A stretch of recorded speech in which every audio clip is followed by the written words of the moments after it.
साल 2030 को लेकर भारत की प्लानिंग सबके सामने आ रही है। भारत अगले 5 सालों में अटैक और डिफेंस दोनों की तैयारी कर रहा है।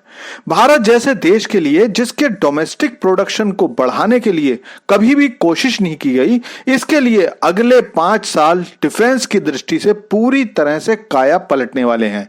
इसके लिए केवल भारतीय थल सेना के लिए प्लान नहीं बनाए गए हैं, बल्कि नेवी और वायुसेना के लिए भी जबरदस्त प्लान बनाए गए हैं। तो चलिए मैं बताता हूं कि किस तरह सरकार भारत को सैन्य सुपर पावर बनाने की तैयारी कर चुकी है। तो दोस्तों, मिसाइल की जब बात आती है तो इस समय सबसे लेटेस्ट टेक्नोलॉजी हाइपरसोनिक मिसाइल है। यह ऐसी टेक्नोलॉजी है कि अभी इस क्षेत्र में बहुत कुछ करना बाकी है।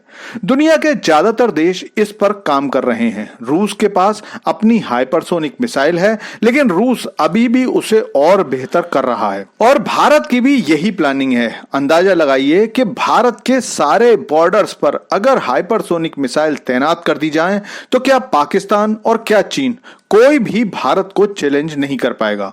फिलहाल भारत ने अपना अगले 15 सालों का जो मॉडर्नाइजेशन प्लान बनाया है, उसके अनुसार 2030 तक भारत अपने पास 500 हाइपरसोनिक मिसाइल तैयार करके रखना चाहता है, और वो भी बिल्कुल ऑपरेशनल।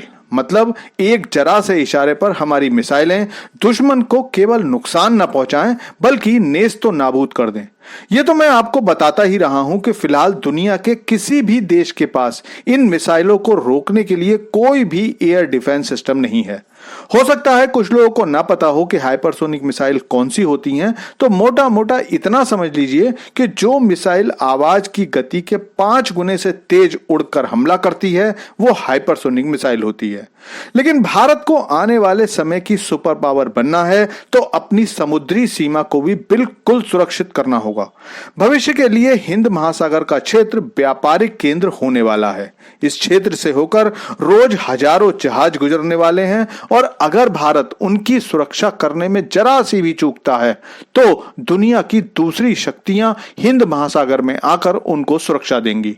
तो भारत की सुरक्षा के लिए यह बड़ा खतरा हो सकता है। इसीलिए भारत सरकार नेवी को इतना मजबूत करने वाली है कि 2030 से लेकर 2035 के बीच भारत पूरे हिंद महासागर का अकेला बादशाह होगा। भारत को चैलेंज करने की ताकत न चीन में होगी और न पाकिस्तान में। पश्चिमी देश जो अब तक पूरी दुनिया के लिए नियम तैयार करते थे, वो इस काबिल नहीं रहेंगे कि भारत से नजरें मिलाकर बात भी कर पाएं। और इतनी ताकत पाने के लिए भारत को नए जहाज चाहिए होंगे, नए फ्रिगेट चाहिए होंगे, नए एयरक्राफ्ट चाहिए होंगे और नई पनडुब्बियां भी चाहिए होंगे, जिसकी तैयारी भारत ने शुरू कर दी है। इस खबर को देखिए, जिसमें बताया गया है कि भारत 2035 तक अपने बेड़े में 200 जहाज और पनडुब्बी रखने की तैयारी कर रहा है।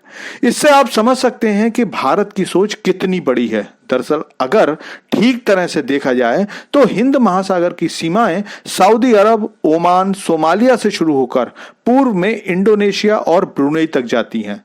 इस पूरे क्षेत्र में कोई भी दूसरा इतना शक्तिशाली देश नहीं है जो समुद्री व्यापार को सुरक्षित रख पाए।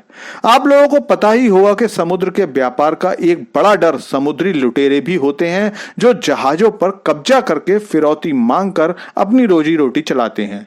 एक बार जब इस तरह की घटनाएं होती हैं तो उस क्षेत्र से जाने वाले व्यापार पर बुरा असर पड़ता है, और इसीलिए भारत की नौसेना सोमालिया के तट से अरब सागर और श्रीलंका तक इन जहाजों को पूरी सुरक्षा देती है। दक्षिण पूर्व के देश जैसे सिंगापुर, इंडोनेशिया भारत से अपने क्षेत्र में पेट्रोलिंग करने की बात पहले ही कर चुके हैं।